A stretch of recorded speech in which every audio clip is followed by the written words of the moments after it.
नमस्कार, सत श्री अकाल, सलाम दोस्तों। मैं रोहित गुप्ता, मेरी यूट्यूब चैनल रोहित क्लासेस में आपका तहे दिल से स्वागत है। दोस्तों, हम यहाँ प्राचीन भारत का इतिहास तथा संस्कृति केसी श्रीवास्तव की बुक को पढ़ रहे थे, जिसमें दोस्तों हमारा चैप्टर नंबर 17 यानी हमारा अध्याय नंबर 17, जिसका टॉपिक नंबर 6 अशोक का मूल्यांकन, हम लोग मौर्य राजवंश में पढ़ने जा रहे हैं। तो चलिए, हम लोग वीडियो को स्टार्ट करने से पहले आप सभी लोगों से अनुरोध है कि जो लोग भी मेरे इस वीडियो को देख रहे हैं दोस्तों, वो प्लीज़ वीडियो को लाइक कर दीजिए। चैनल को अब तक जिन्होंने सब्सक्राइब नहीं किया है दोस्तों, वो प्लीज़ चैनल को सब्सक्राइब करके बेल आइकन प्रेस कर दीजिए, ताकि आने वाली वीडियोज़ आपको सही टाइम पर मिल सके। और वीडियो को ज़्यादा से ज़्यादा लोगों में शेयर करिए, ताकि ये वीडियो और भी लोगों तक पहुँच सके। ओके दोस्तों, तो चलिए स्टार्ट करते हैं। Chapter number 17, topic number 6 Ashok का मूल्यांकन। अशोक न केवल भारतीय इतिहास के अपितु विश्व इतिहास के महानतम सम्राटों में से एक है। वह एक महान विजेता, कुशल प्रशासक एवं सफल धार्मिक नेता था। चाहे जिस दृष्टि से भी उसकी उपलब्धियों का मूल्यांकन किया जाए, वह सर्वथा योग्य सिद्ध होता है। उसमें चंद्रगुप्त मौर्य जैसी शक्ति, समुद्रगुप्त जैसी बहुमुखी प्रतिभा तथा अकबर जैसी सहिष्णुता थी। उसने अपने पिता से जिस विशाल साम्राज्य को उत्तराधिकार में प्राप्त किया था, वह सर्वथा उसके लिए उत्सुक था। विजेता के रूप में हम देख चुके हैं कि किस प्रकार उसने कलिंग के राज्य को आत्मसात कर लिया। अशोक ने व्यक्तिगत रूप से इस युद्ध में भाग लिया था तथा सेना का संचालन किया था।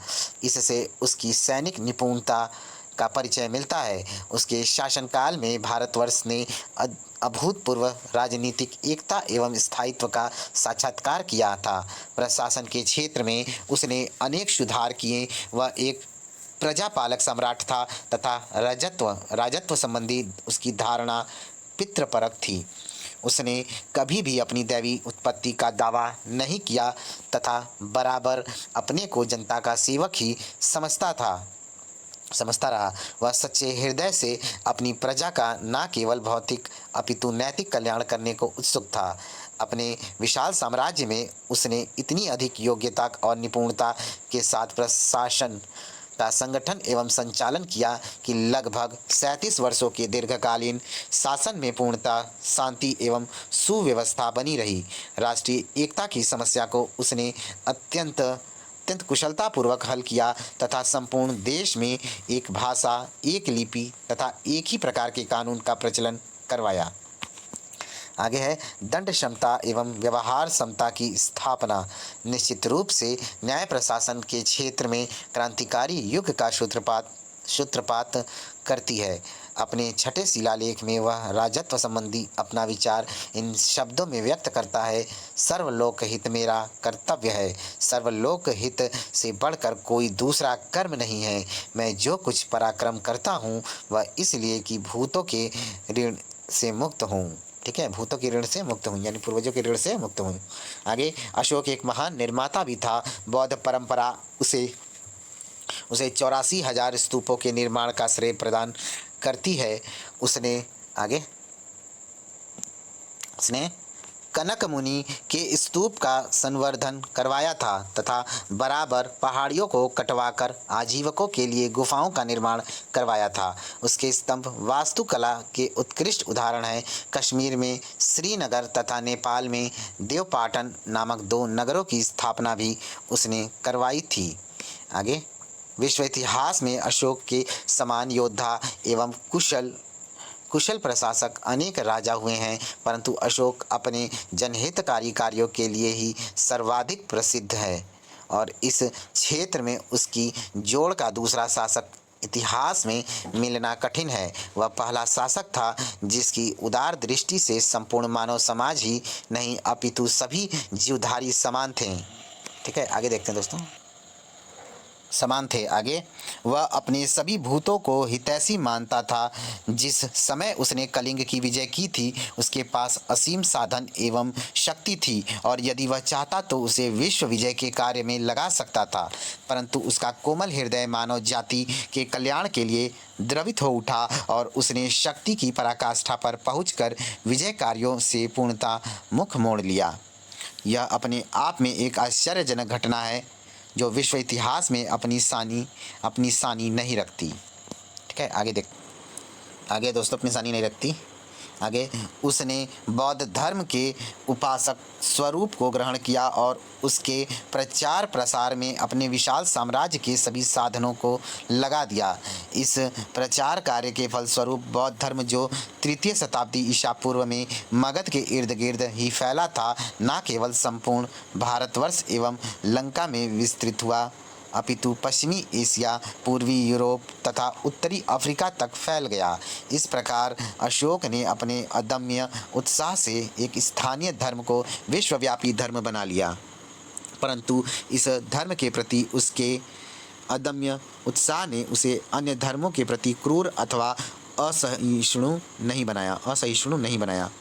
आगे उसने कभी भी अपने धर्म को बलात् किसी पर थोपने का प्रयास नहीं किया। इतिहास के पृष्ठों में ऐसे व्यक्तित्व विरले ही मिलते हैं। अशोक ने विश्व बंधुत्व एवं लोक कल्याण का अपना संदेश दूर दूर देशों तक फैलाया। अंतर्राष्ट्रीय मामलों में वह शांति एवं सहिष्णुता का पुजारी था। अशोक ने ही सर्वप्रथम विश्व को जियो और जीने दो तथा राजनीतिक हिंसा धर्म विरुद्ध है का पाठ पढ़ाया। अशोक के पूर्व ऐसी नीति नहीं अपनाई गई। उसने कौटिल्य द्वारा प्रतिपादित लौह विजय के सिद्धांत को उलट दिया। राधा कुमुद मुखर्जी के शब्दों में अशोक इतिहास में शांति एवं विश्व बंधुत्व के अन्वेषकों में सर्वप्रमुख है। इस दृष्टि से वह न केवल अपने समय में अपितु आधुनिक समय में भी बहुत आगे था, जो अब भी इस आदर्श को कार्यान्वित करने के लिए संघर्ष कर रहा है। आगे दोस्तों, कुछ विद्वानों ने अशोक की धार्मिक तथा शांतिवादी नीति की यह कहकर आलोचना की है कि उसने मगध साम्राज्य की सैनिक शक्ति को कुंठित कर दिया, जिससे अंततः उसका पतन हुआ। मौर्य साम्राज्य के पतन के कारणों पर विचार करते समय हम इस आरोप की समीक्षा करेंगे। यहाँ इतना ही कहना पर्याप्त होगा कि उसकी धार्मिकता एवं शांतिवादिता की नीति से मगध की सैनिक कुशलता का किसी भी प्रकार से हासिल नहीं हुआ। उसने सैनिकों को धर्म प्रचार के काम में लगा दिया हो, इसका भी कोई प्रमाण नहीं मिलता है। अशोक ने शांतिवादी नीति का इसलिए अनुसरण किया कि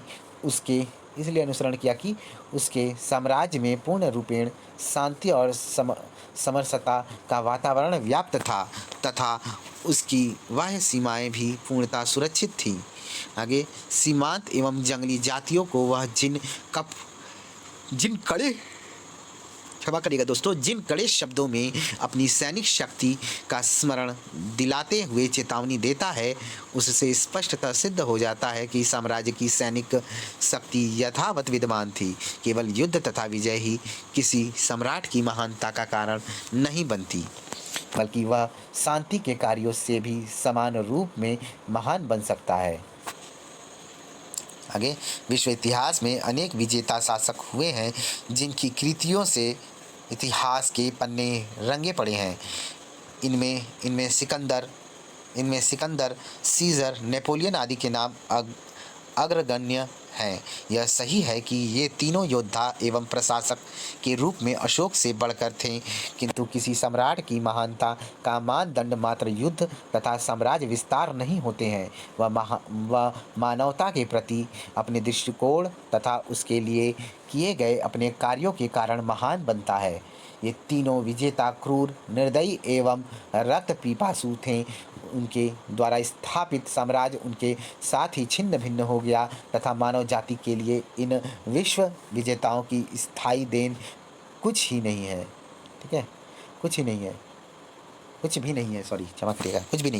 इतिहासकार H.G. वेल्स ने इन तीनों विजेताओं का बड़ा ही सही मूल्यांकन किया है। सिकंदर के विषय में वे लिखते हैं, ज्यों उसकी शक्ति बढ़ी त्यों उसकी मदानता और प्रचंडता भी बढ़ती गई। वह खूब शराब पीता था और निर्दयतापूर्वक हत्या करता था।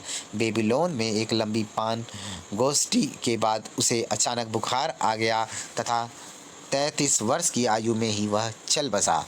लगभग तुरंत ही उसका साम्राज्य टुकड़े टुकड़े होने लगे। ठीक है, आगे इसी प्रकार सीजर अत्यंत लंपट तथा उच्च उच्छृंख उच्च उच्छृंखल व्यक्ति था। ठीक है, उच्छृंखल व्यक्ति, लंपट एवं उच्छृंखल व्यक्ति था। आगे जिस समय वह अपनी शक्ति, यह फिगर दोस्तों आप लोग देख लीजिए इसको। ठीक है, इसको देखेंगे, पहले पढ़ते हैं। अपनी शक्ति की पराकाष्ठा पर था तथा विश्व का भला कर सकता था। वह उस समय लगभग 1 वर्ष तक मिस्र में क्लियोपेट्रा के साथ रंग रेलियां मनाता रहा। यद्यपि उसकी आयु 54 वर्ष की थी, इससे तो वह निम्न कोटि का विषयासक्त व्यक्ति दिखाई देता है, न कि श्रेष्ठ शासक। जहाँ तक नेपोलियन का प्रश्न है, उसके विषय में भी वेल्स महोदय सही सोचते हैं कि यदि उसमें तनिक भी दृष्टि की गंभीरता, सृजनात्मक कल्पना शक्ति तथा निस्वार्थ आकांक्षा रही होती, तो उसने मानव जाति के लिए ऐसा काम किया होता जो इतिहास में उसे सूर्य बना देता। उसने अपने देश का चाहे जितना भी भला किया हो, मानव जाति के प्रति उसके आभार प्रायः शून्य है। ठीक है, प्राप्त नहीं, आभार प्रायः शून्य है। जब हम अशोक के व्यक्तित्व को देखते हैं तो उसमें उपर्युक्त शासकों के कोई भी दुर्गुण देखने को नहीं मिलते। यह अशोक ही है जिसकी लोकोपकारी कृतियों एवं उदात्त आदर्शों के प्रति आज भी विश्व में बड़ा सम्मान है। निसंदेह अशोक अपनी प्रजा के भौतिक एवं आत्मिक कल्याणार्थ किए गए अपने कार्यों के कारण विश्वव्यापी एवं शाश्वत यश का अधिकारी है। आगे है, विभिन्न विद्वानों ने अशोक की तुलना विश्व इतिहास की भिन्न भिन्न विभूतियों जैसे Constantine, Antonius, Akbar, Saint Paul, Napoleon, Caesar के साथ की है, परंतु इनमें से कोई भी उसकी बहुमुखी प्रतिभा की बराबरी में नहीं टिक सकता। आगे रिच डेविड्स अशोक की तुलना कॉन्स्टेंटाइन से करते हैं। अशोक तथा रोमन सम्राट कॉन्स्टेंटाइन में मात्र यही समानता है कि अशोक ने जिस प्रकार बौद्ध धर्म को ग्रहण कर उसका प्रचार प्रसार किया, उसी प्रकार कॉन्स्टेंटाइन ने भी ईसाई धर्म को ग्रहण कर उसका प्रचार प्रसार करवाया था। आगे किंतु उसके उदय के पूर्व ही ईसाई धर्म रोमन साम्राज्य में काफ़ी लोकप्रिय हो चुका था और उसे अपनाना कॉन्स्टेंटाइन की व्यवस्था थी। आगे उसने राजनैतिक कारणों से उत्प्रेरित होकर इस धर्म को संरक्षण एवं प्रोत्साहन दिया था, जबकि अशोक के धर्म के पीछे कोई राजनैतिक चाल नहीं थी। अशोक की सहिष्णुता सच्चे हृदय की प्रेरणा थी। कॉन्स्टेंटाइन अपने जीवन के अंतिम दिनों में प्रतिक्रियावादी होकर पैगनवाद की ओर उन्मुख हुआ और उसका धर्म एवं अजीब खिचड़ी हो गया। ठीक है, आगे देखते हैं। इसके विपरीत अशोक में कोई ऐसी गिरावट नहीं दिखाई देती है। इसी प्रकार मैकफेल अशोक की तुलना एक अन्य रोमन सम्राट मार्कस ओरेलियस एंटोनियस के साथ करते हैं। इसमें संदेह नहीं कि एंटोनियस एक महान दार्शनिक था तथा मानसिक संस्कृति की दृष्टि से अशोक से बढ़कर था, किंतु जैसा कि भंडारकर ने बताया है कि आदर्श की उदात्तता और अभिभ्रांत तथा सम्यग्योजित उत्साह की दृष्टि से अशोक रोमन सम्राट से कहीं ऊपर था।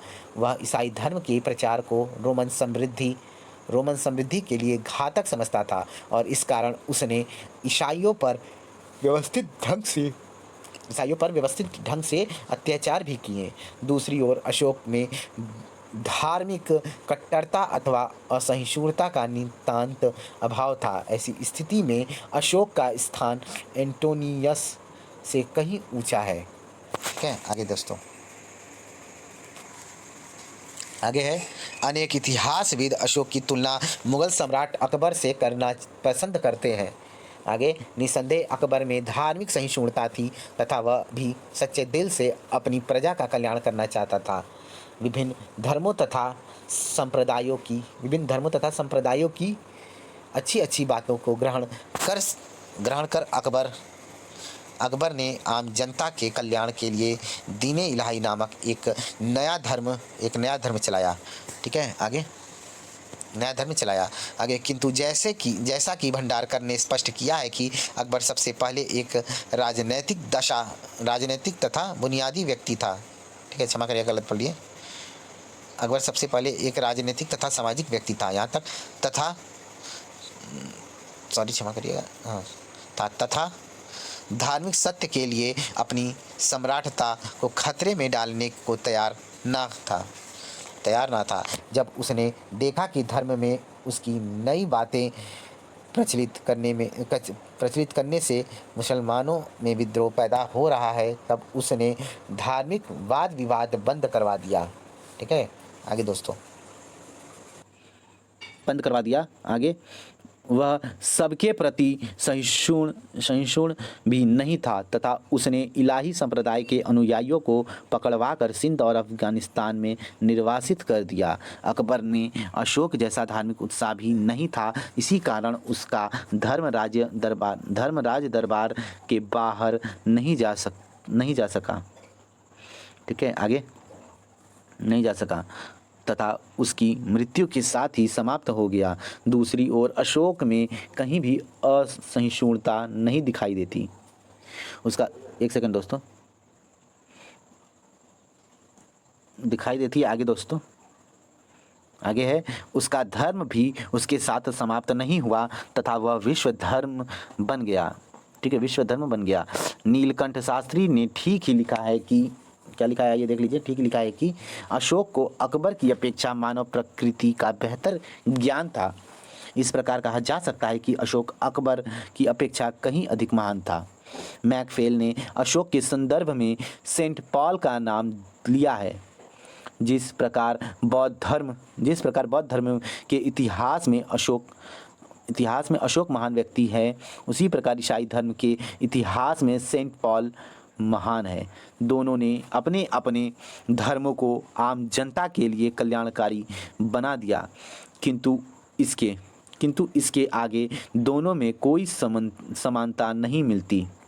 इसी प्रकार आगे दोस्तों, इसी प्रकार अशोक की तुलना एल्फ्रेड शार्लमेन, उमर खलीफा आदि शासकों से भी की गई है, किंतु इनमें से कोई भी अशोक जैसी बहुमुखी प्रतिभा का धनी नहीं लगता। लोग प्रसिद्ध इतिहासकार H.G. वेल्स की अग्रलिखित पंक्तियाँ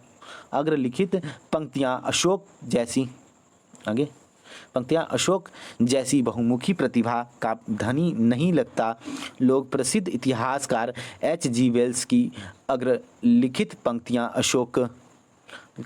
अशोक के व्यक्तित्व एवं चरित्र का सही मूल्यांकन करता है।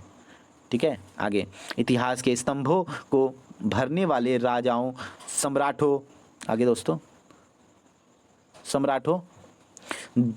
धर्माधिकारियों, संत महात्माओं आदि के बीच अशोक का नाम प्रकाशमान है और आकाश में प्रायः एकाकी तारा की तरह चमकता है।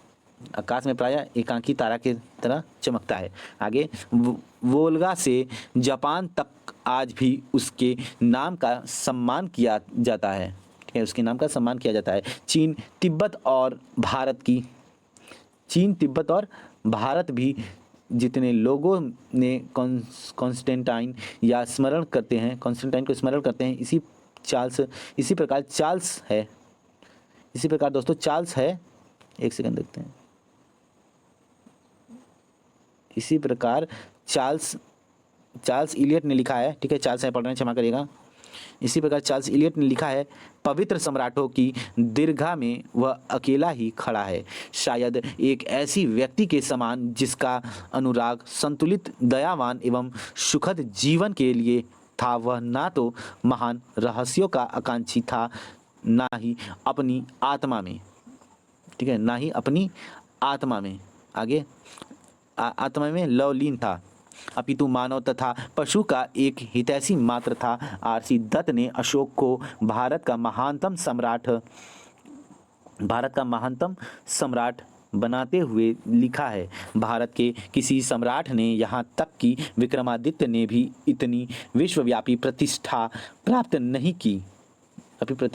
नहीं की। आगे, तथा किसी ने भी धर्माधिकता तथा सदाचार के प्रति अपने उत्साह के कारण विश्व इतिहास पर इतना अधिक प्रभाव उत्पन्न नहीं किया। ठीक है, आगे देखते हैं दोस्तों। आगे दोस्तों, इस प्रकार विश्व इतिहास में अशोक का स्थान सर्वथा अद्वितीय है। सही अर्थों में वह प्रथम राष्ट्रीय शासक था। जब हम देखते हैं कि आज भी विश्व के देश इतिहासकारों की होड़ रोकने तथा युद्ध की विभीषिका को टालने के सतत प्रयत्नशील रहने के बावजूद सफल नहीं हो पा रहे हैं, तथा मानवता के लिए परमाणु युद्ध का गंभीर संकट बना हुआ है। ठीक है, आगे दोस्तों, बना हुआ है। तब अशोक के कार्यों की महत्ता स्वयं में स्पष्ट हो जाता है। आगे, अशोक के उदात्त आदर्श विश्व शांति की स्थापना के लिए आज भी हमारा मार्गदर्शन करते हैं। स्वतंत्र भारत ने सारनाथ स्तंभ के सिंह शीर्ष को अपने राज चिन्ह के रूप में ग्रहण कर मानवता के इस महान पुजारी के प्रति अपनी सच्ची श्रद्धांजलि अर्पित की है। आगे दोस्तों, परिशिष्ट अशोक के अभिलेख, आइए इसे देखते हैं। अशोक का इतिहास हमें मुख्यतः उसके अभिलेखों से ही ज्ञात होता है। उसके अभी तक 40 से भी अधिक अभिलेख प्राप्त हो चुके हैं, जो देश के एक कोने से दूसरे कोने तक बिखरे पड़े हैं। जहां एक ओर ये अभिलेख उसकी साम्राज्य सीमा के निर्धारण में हमारी मदद करते हैं, वहीं दूसरी ओर इनसे उसके धर्म एवं प्रशासन संबंधी अनेक महत्वपूर्ण बातों की सूचना मिलती है। इन अभिलेखों का इतना अधिक महत्व है कि D.R. भंडारकर जैसे एक चोटी के विद्वान ने केवल अभिलेखों के आधार पर ही अशोक का इतिहास लिखने का प्रयास किया है। कहा जा सकता है कि यदि ये अभिलेख प्राप्त नहीं होते तो अशोक जैसे महान सम्राट के विषय में हमारा ज्ञान सर्वथा अपूर्ण ही रहता। ठीक है, आगे है दोस्तों। सर्वप्रथम 1837 ईस्वी में जेम्स प्रिंसेप नामक विद्वान ने अशोक के लेखों का उद्धांचल यानी पढ़ना उनको जारी किया। ठीक है, पढ़ना स्टार्ट किया, किंतु उन्होंने लेखों के देवानाम प्रिय की पहचान सिंहल के राजा तिष्क से कर डाली। कालांतर में यह तथ्य प्रकाश में आया कि सिंहली अनुश्रुतियों दीपवंश तथा महावंश में यह उपाधि अशोक के लिए प्रयुक्त की गई है। अंततः 1915 ईस्वी में मॉस्की से प्राप्त लेख में अशोक नाम भी पढ़ लिया गया। आगे दोस्तों, अशोक के अभिलेखों का विभाजन निम्नलिखित वर्गों में किया जा सकता है। पहला शिलालेख में, दूसरा स्तंभ लेख में और तीसरा गुहा लेख में। ठीक है, इनका संक्षिप्त विवरण इस प्रकार से है। पहला है दोस्तों बृहद शिलालेख। आइए शिलालेखों पर थोड़ा एक नज़र देखते हैं। चतुर्दश बृहद शिलालेख ये अशोक की 14 विभिन्न राजाज्ञाएँ यानी शासनादेश हैं, जो 8 भिन्न भिन्न स्थानों से प्राप्त किए गए हैं। इनका विवरण जो है इस प्रकार से है। पहला शहबाजगढ़ी आधुनिक पाकिस्तान के पेशावर ज़िले की यूसुफजई तहसील में स्थित है। 1836 ईस्वी में जनरल कोर्ट ने इसका पता लगाया था। इसमें 12वें के अतिरिक्त अन्य सभी लेख हैं। इस समूह के 12वें लेख का पता 1889 ईस्वी में सर हेरल्ड डीन ने लगाया था, जो मुख्य अभिलेख से कुछ दूरी पर एक पृथक शिलाखंड पर खुदा हुआ है। शहबाजगढ़ी संभवतः अशोक के साम्राज्य में विद्यमान यवन प्रांत की राजधानी थी। ठीक है, आगे है दोस्तों मनसेहरा। आइए इसको भी देखते हैं। पाकिस्तान के हज़ारा ज़िले में स्थित है। यहाँ से प्राप्त 3 शिलाओं में पहली पर प्रथम 8 शिलालेख, दूसरी पर 9वें से 12वां तक तथा तीसरी पर 13वां और 14वां लेख उत्कीर्ण हैं। पहली 2 शिलाएँ जनरल कनिंघम द्वारा खोजी गई, जबकि तीसरी का पता पंजाब पुरातत्व विभाग के एक भारतीय अधिकारी ने लगाया था। अन्य लेखों के विपरीत उपर्युक्त दोनों लेख खरोष्टी लिपि में लिखे गए हैं जो ईरानी आरामाइक से उत्पन्न हुई थी। इन लेखों के अक्षर बड़े तथा खुदाई में अधिक सुस्पष्ट हैं। इन स्थानों में 12वें लेख का अंकन संभवतः विभिन्न संप्रदायों के बीच सामंजस्य बनाए रखने के उद्देश्य से ही किया गया होगा, जो अशोक के शासनकाल का एक मान्य सिद्धांत था। ठीक है, आगे है दोस्तों कालसी। उत्तर प्रदेश के देहरादून जिले में स्थित है। 1860 ईस्वी में फॉरेस्ट ने इसे खोज निकाला था। यह स्थान यमुना तथा टोंस नदियों के संगम पर स्थित है। आगे है गिरनार। गुजरात प्रांत के कठियावाड़ में जूनागढ़ के समीप गिरनार की पहाड़ी है। यहीं से रुद्रदामन तथा समुद्रगुप्त के लेख भी मिले हैं। 1822 ईस्वी में कर्नल टॉड ने इन लेखों का पता लगाया था। अशोक का शिलालेख 2 भागों में है, जिनके बीच में ऊपर से नीचे तक एक रेखा खींची हुई है। पहले 5 लेख बाईं ओर तथा 7 दाईं ओर उत्कीर्ण किए गए हैं। तीसरा लेख नीचे है, जिसके दाईं ओर 14वां लेख है। गिरनार लेख अपेक्षाकृत सबसे सुरक्षित अवस्था में है। आगे दोस्तों धौली तथा जौगढ़। ये दोनों ही स्थान वर्तमान उड़ीसा प्रांत के क्रमशः पुरी तथा गंजाम जिलों में स्थित है। धौली की 3 छोटी पहाड़ियों की एक श्रृंखला पर लेख खुदे हैं, जिनका पता 1837 ईस्वी में कीटो ने लगाया था। जौगढ़ के लेख भी 3 शिलाखंडों पर खुदे हुए हैं, जिनका पता 1850 ईस्वी में वॉल्टर इलियट को चला था। दोनों प्रज्ञापनों में 11वें से 13वें तक लेख नहीं मिलते तथा उनके स्थान पर 2 नए लेख खुदे हुए हैं, जिनमें अंतों को दिए गए आदेश हैं। यही कारण है कि इन्हें 2 पृथक कलिंग प्रज्ञापन कहा जाता है। इनमें अन्य बातों के अलावा कलिंग राज्य के प्रति अशोक की शासन नीति के विषय में बताया गया है। वह कलिंग के नगर व्यवहारिकों को न्याय के मामले में उदार तथा निष्पक्ष होने का आदेश देता है। आगे है दोस्तों एरगुड़ी क्या है देखते हैं। ये एरगुड़ी में आंध्र के कर्नूल जिले में स्थित, यानी आंध्र प्रदेश के कर्नूल जिले में स्थित, यहाँ पत्थरों के 6 टीलों पर अशोक के शिलालेख एवं लघु शिलालेख उत्कीर्ण हैं। इनका पता 1929 ईस्वी में भूतत्वविद अनुघोष ने लगाया था। एरेगुड़ी लेख में लिपि की दिशा दाएं से बाएं मिलती है, जबकि अन्य सभी में यह बाएं से दाएं है। आगे है सोपारा। महाराष्ट्र प्रांत के थाना जिले में स्थित एक खंडित शिला पर 8वें शिलालेख के कुछ भाग उत्कीर्ण हैं। अनुमान किया जाता है कि पहले यहाँ सभी 14 लेख विद्यमान रहे होंगे। आगे है दोस्तों हमारा लघु शिलालेख, यही देखते हैं। पहले इन लेखों की मात्र 3 प्रतियां ही प्राप्त हुई, जिन्हें उत्तरी प्रतियां कहा जा सकता है, किंतु बाद में दक्षिण के कई स्थानों से भी ये प्राप्त हो गई। कर्नाटक प्रांत के ब्रह्मगिरी, सिद्धपुर तथा जटिंग रामेश्वर से जो लेख प्राप्त हुए हैं, उनमें एक संक्षिप्त पूरक प्रज्ञापन है, जिसमें धम्म का सारांश दिया गया है। कुछ विद्वान इसे द्वितीय लघु शिलालेख कहते हैं। इस दृष्टि से अशोक के लघु शिलालेखों की संख्या 2 हुई। इनका विभाजन उत्तरी और दक्षिणी प्रतियों में भी किया जा सकता है। ये शिलालेख 14 शिलालेखों के मुख्य वर्ग में सम्मिलित नहीं हैं और इस कारण इन्हें लघु शिलालेख कहा गया है। ये निम्नलिखित स्थानों से प्राप्त हुए हैं। पहला रूपनाथ, मध्य प्रदेश के जबलपुर जिले में स्थित। दूसरा गुर्जरा, मध्य प्रदेश के दतिया जिले में स्थित। तीसरा सहसाराम, बिहार में। चौथा भब्रू वैराट, राजस्थान के जयपुर जिले में स्थित है। 5वां मास्की, कर्नाटक के रायचूर जिले में स्थित। 6वां ब्रह्मगिरी, कर्नाटक के चित्तलदुर्ग जिले में स्थित है। आगे देखते हैं दोस्तों। 7वां है सिद्धपुर, ब्रह्मगिरी के 1 मील पश्चिम में स्थित है। 8वां है जटिंगरामेश्वर, ब्रह्मगिरी के 3 मील उत्तर पश्चिम में स्थित है। 9वां है एरगुड़ी, आंध्र प्रदेश के कर्नूल जिले में स्थित है। 10वां है आपका गोवी मठ, जो कि मैसूर के कोपबल नामक स्थान के समीप स्थित है। 11वां है दोस्तों पाल की गुंडू, जो कि गोवी मठ से 4 मील की दूरी पर स्थित है। 12वां है आपका राजुल मंडगिरी, जो कि आंध्र प्रदेश के कर्नूल ज़िले में ही स्थित है। और 13वां है आपका दोस्तों अहरौरा, उत्तर प्रदेश के मिर्ज़ापुर ज़िले में स्थित है। याद रखिएगा।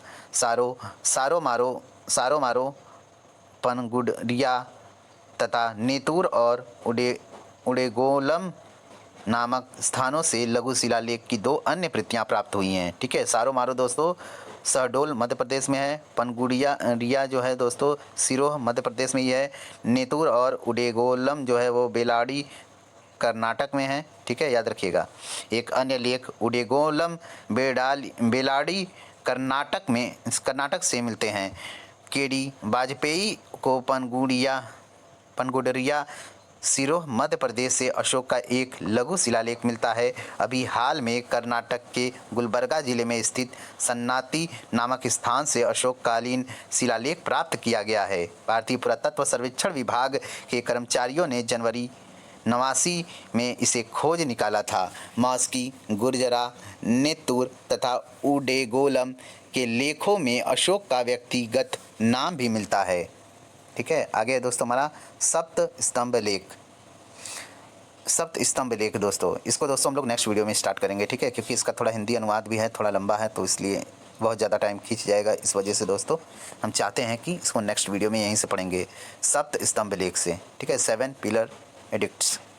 चलिए, थैंक यू फॉर वॉचिंग। मिलते हैं नेक्स्ट वीडियो में। प्लीज़ वीडियो को लाइक कर दीजिएगा। चैनल को अब तक जिन्होंने सब्सक्राइब नहीं किया है दोस्तों, तो चैनल को सब्सक्राइब करके बेल आइकन प्रेस कर दीजिएगा, ताकि आने वाली वीडियोज़ आपको सही टाइम पर मिल सके। और वीडियो को ज़्यादा से ज़्यादा लोगों में शेयर करिएगा दोस्तों। और दिवाली बीत चुका है दोस्तों, तो अब हम लोग कोशिश करेंगे कि रोज़ प्रत्येक डी वीडियोज़ को लाया जाए और आप लोगों की पढ़ाई को इसी तरह निरंतर आगे बढ़ाया जाए। Okay, thank you for watching. Bye bye, good night, take care. शुभ रात्रि दोस्तों। लाइक कर दीजिएगा, सब्सक्राइब कर दीजिएगा और शेयर कर दीजिएगा। Thank you so much.